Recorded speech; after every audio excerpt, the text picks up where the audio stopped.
Здравствуйте, друзья! В эфире Геоэнергетика Инфо. С вами Максим Радайкин и сегодняшний мой собеседник Александр Фролов. Здравствуйте! Здравствуйте, здравствуйте.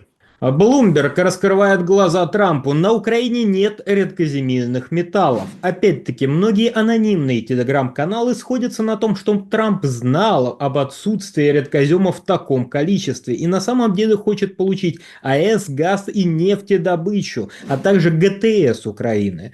Александр, насколько это вероятно и реалистично, что кто-то там, кто-то уже делит активы Украины и без нас?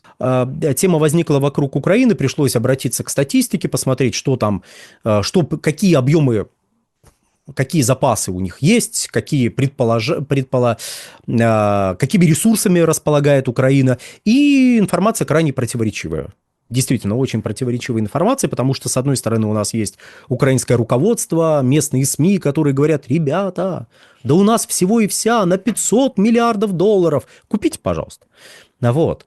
С другой стороны, и геологическая служба Соединенных Штатов Америки немножко не в курсе таких невероятных объемов запасов всего и вся. Я признаюсь честно, по всем позициям, там 22 критически важных минерала располагаются на территории Украины, вот за ними сейчас придут американцы, их получат и будут их добывать, потому что они невероятно помогут Америке с чем-то там, вот с чем-то там помогут.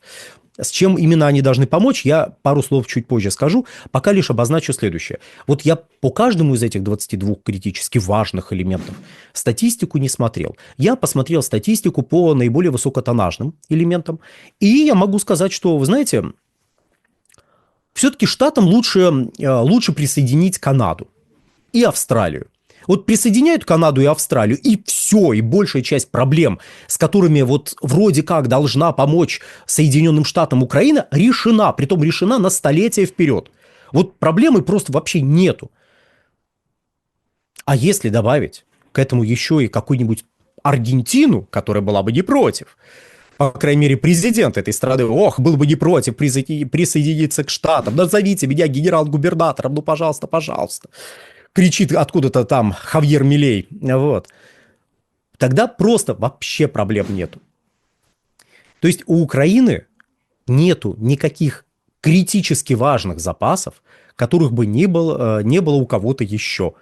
Украина не является лидером, по крайней мере, признанным лидером по той статистике, которая не исходит от руководства Украины, давайте вот так вот скажем, а по той статистике, из которой, по идее, должны руководители Соединенных Штатов исходить. То есть это статистика их геологической службы.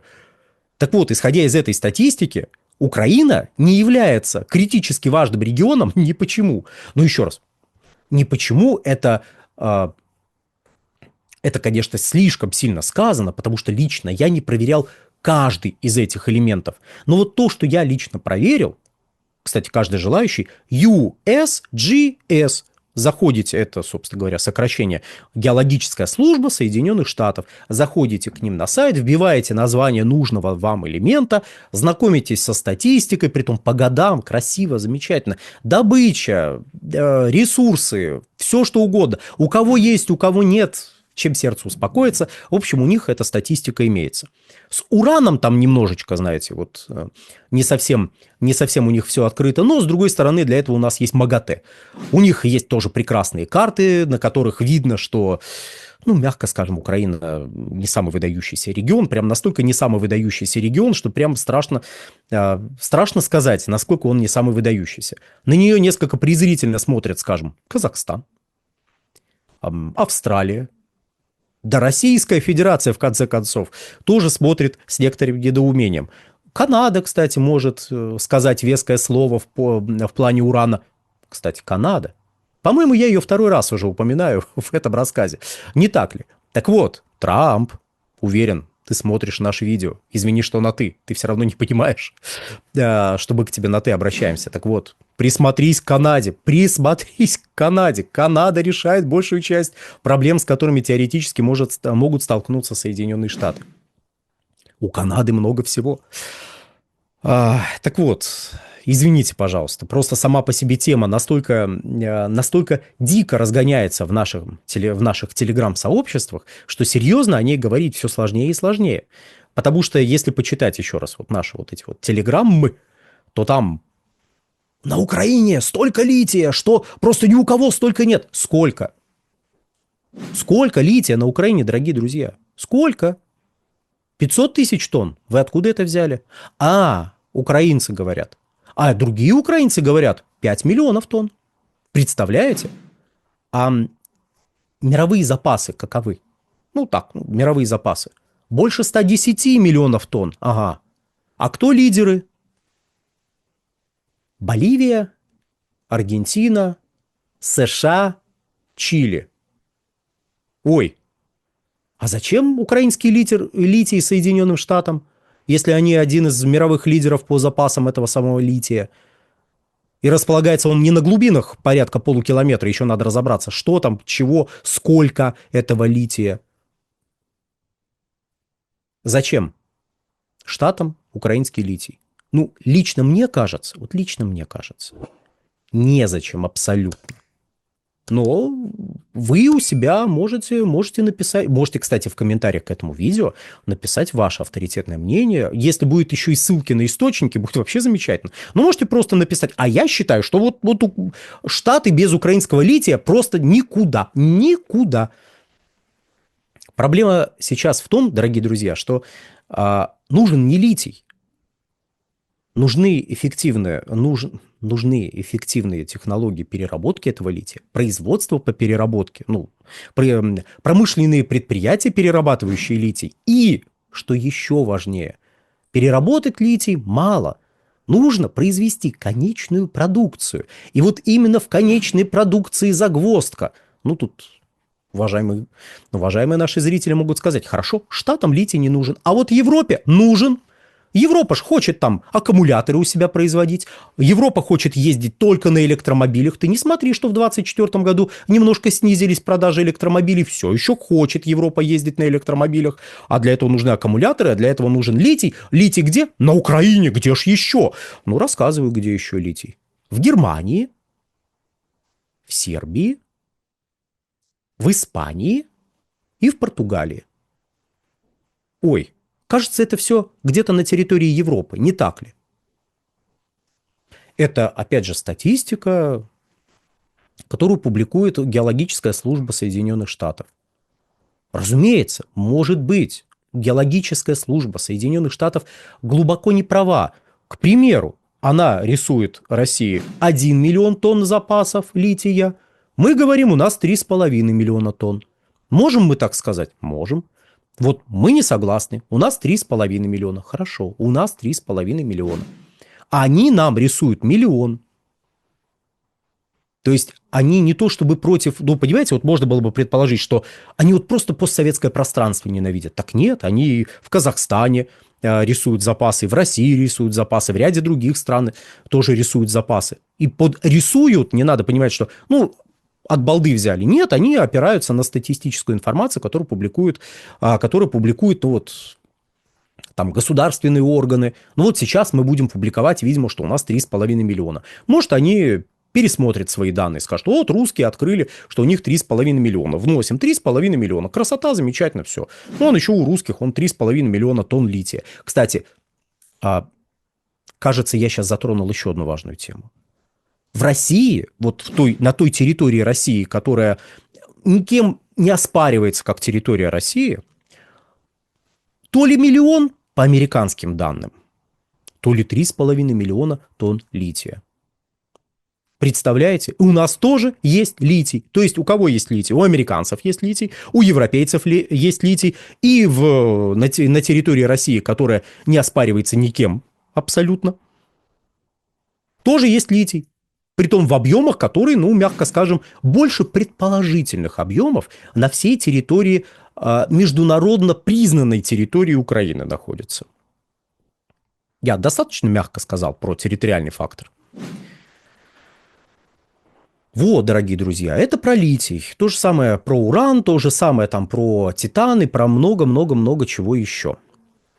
Проблема данной ситуации в том, что У нас это стали разгонять очень сильно в стиле видали, так вот почему все это происходит. Вот, мы теперь поняли, это американцы хотят вот эти критически важные минералы получить, без которых американцам ну вообще никуда.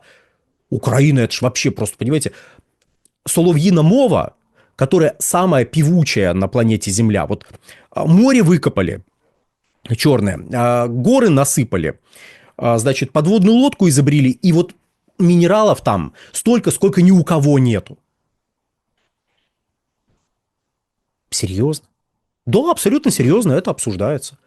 Ну как, надо же, вот, ну, американцам вот минералы. Хорошо, американцы идут за минералами. У меня вопрос. Я, по-моему, его задавал в каком-то из прежних видео, но, знаете, ответа пока нету. У меня вопрос. Что мешало американцам получить все эти минералы с 91 по 14 год и с 14 по 2021? Что? Нет, ну если у вас есть какие-то версии, поделитесь. Обязательно поделитесь в комментариях. В общем, дорогие друзья, вот как-то так это все выглядит. Ну, что ж, поздравляем Bloomberg, что они открыли для себя чарующий мир статистики, опубликованный в Геологической службе Соединенных Штатов Америки. Вот. Открыли для себя чудесную штуку калькулятор, что, оказывается, нельзя все 500 миллиардов сразу добыть. Ну, в смысле, добыть это все и продать за 500 миллиардов, потому что так это вообще не работает. Там вообще такая штука есть, знаете, извините, под конец, капитальные затраты.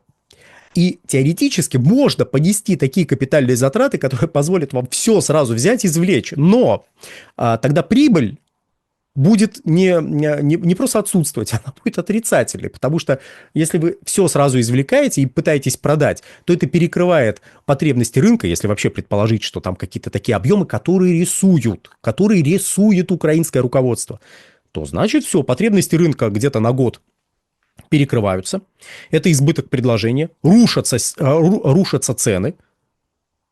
И, кстати, стоимость этого сырья рушится вместе с ним. Капитальные затраты вы понесли, вы их не отобьете никогда, потому что вы взяли, все продали. Ну ладно, это уже, знаете, это уже я издеваться начинаю потихонечку. В общем, дорогие друзья, еще раз, как-то спокойнее воспринимайте все эти чудесные рассказы о невероятных украинских богатствах. Вот, значительная часть производства на Украине по какой-то причине были убыточными на протяжении всех этих лет независимости. Те же самые титановые производства задолжали и налоги, задолжали зарплаты, задолжали... Ну, там есть необходимость модернизировать эти самые производства, очень важные, очень нужные, всем очень нужные титановые производства, которые позволят Америке заместить Россию. Нет-нет, там какая-нибудь Канада, Австралия, вот они не способны заместить. А вот Украина, да, Украина, хана, ей палец в рот не клади. Как говорили идейные вдохновители всех людей, которые рассказывают про титан, про литий, и прочие чудесные минералы, которых больше нигде нет, только на Украине, только там. И купить их до 2022 года никто не мог.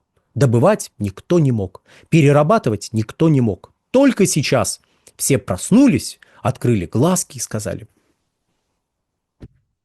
вот вы где все прячетесь. На сегодня все. Всего хорошего. Александр, большое спасибо за комментарий. Друзья, подписывайтесь на Геоэнергетика Инфо в Телеграм, подписывайтесь в Телеграм на Александра Фролова, ссылки будут в описании и закрепленном комментарии. Там же будут реквизиты для желающих финансово поддержать наш проект, чтобы мы и дальше также бодро вещали на всех площадках без монетизации. Спасибо, до новых встреч. Да, кстати, если вам лениво, я понимаю, что не все могут захотеть лезть и эту вот статистическую информацию собирать, можно действительно ко мне в Телеграм-канал зайти, нефтегазовая игра называется телеграм-канал, и я у себя выкладывал и по титану, и по литию статистику со ссылками. Все желающие могут посмотреть, перейти, оценить достоверность этой информации, из которой обязаны исходить американские руководители. Ну и на телеграм-канал Infotech тоже подпишитесь, если вам не сложно. А вам не сложно, мне приятно. Все, всего хорошего, до свидания.